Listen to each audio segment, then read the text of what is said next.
Eto guys, gusto ko lang i-share sa inyo mga ka-fitness yung aking ginawang workout. Quick workout para sa aking tricep and bicep guys oh. Ayan, mukhang nangangamoy bash na naman mga ka-fitness. So mag-aabang na naman tayo ng mga basher natin mga ka-fitness no. Ayan guys, so grabe yung home workout output natin guys. Yung tricep natin nagngangaw-ngaw guys oh. And even yung bicep natin guys, tignan nyo naman. Ayan oh, grabe guys no. Ayan, so kung gusto nyong malaman yung workout natin mga ka-fitness, simpleng-simple lang tong mga to. And panoorin nyo mga ka-fitness hanggang dulo. Dahil babakbakin natin yung ating tricep and bicep. Pero syempre, wag natin kakalimutang mag-warm up. Okay, galaw-galaw tayo mga ka-fitness. Gaya ng mga lagi kong pinapakita sa inyo mga ka-fitness.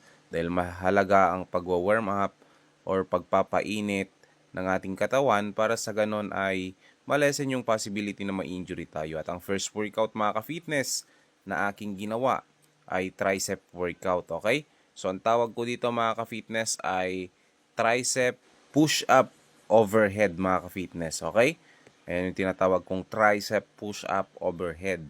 Body weight pero sobrang ganda ng pagkakahubog ng tricep nyo pag ginawa nyo to mga ka-fitness. Okay? Napaka-basic lang ito mga ka-fitness pero kung hindi nyo kaya yung weight ng katawan nyo, wag nyo munang gagawin ito mga ka-fitness. Okay? So, gumawa kayo ng pwedeng close push-up muna, ganun. So, ayan guys. So, ginawa ko to ng 3 sets mga ka-fitness and consist of 15 to 12 repetition. At ayan nga mga ka-fitness, naglalambing yung anak ko.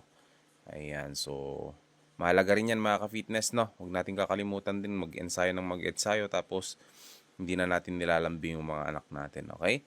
Mahalaga din na nakikita ng mga anak natin na nag-exercise tayo para sa ganun ay ma-adapt nila ito paunti-unti paglaki nila. Ayan, so ayan guys, ang next workout natin ay declined close push-up mga ka-fitness, okay? Ayan, mahalaga tong workout din na ito mga ka-fitness para ma-workout natin majority yung ating tricep guys, okay? The same time, syempre, ma-workout dito yung ating shoulder and yung ating chest. Pero more on, tricep tong workout na to, kaya ginawa ko yan para sa aking tricep. Ginawa ko yan ng 3 sets and consist of 12 repetition guys. So ayan guys, proceed na tayo kaagad sa bicep guys, oh. Ang first workout naman na ginawa ko dito sa bicep mga ka-fitness, ayan oh. Ayan, so a wide bicep curl ang tawag ko dito mga ka-fitness.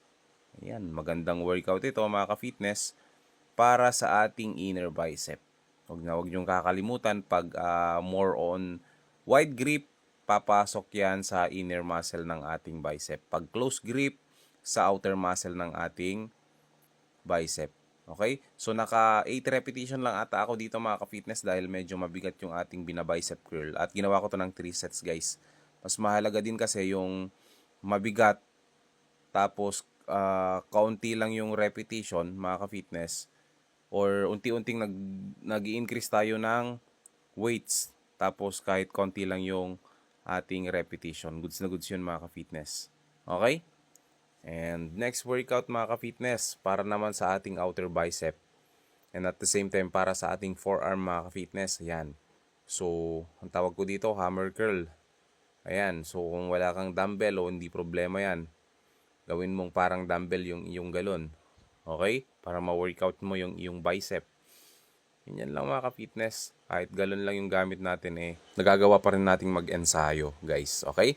So naka 8 repetition ata ako dyan mga ka-fitness at ginawa ko yun ng 3 sets. And don't forget to squeeze the muscle right after ng every set mga ka-fitness. Okay?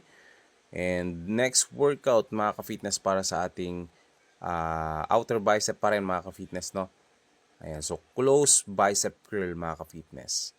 Ayan, so minabuti kong hindi barbell ang ginamit ko dito para malesen yung possibility na magkaroon tayo ng malaking imbalance sa ating bicep. Okay?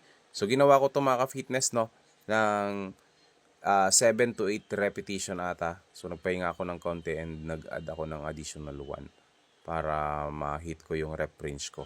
Ayan, so 7 to 8 repetition yung aking nagawa dyan mga ka-fitness. And then nga ginawa ko yun ng 3 sets and goods na yan. Tapos na ako sa pag-workout mga ka-fitness and i-flex na lang natin Ayan guys, tapos na tayo sa workout. So yun, ganyan lang ka-basic yung ating ginawa nating workout ngayon. At ayan, magpapahinga na ako mga ka-fitness. Ayan, medyo pagod tayo sa trabaho guys. Bye-bye.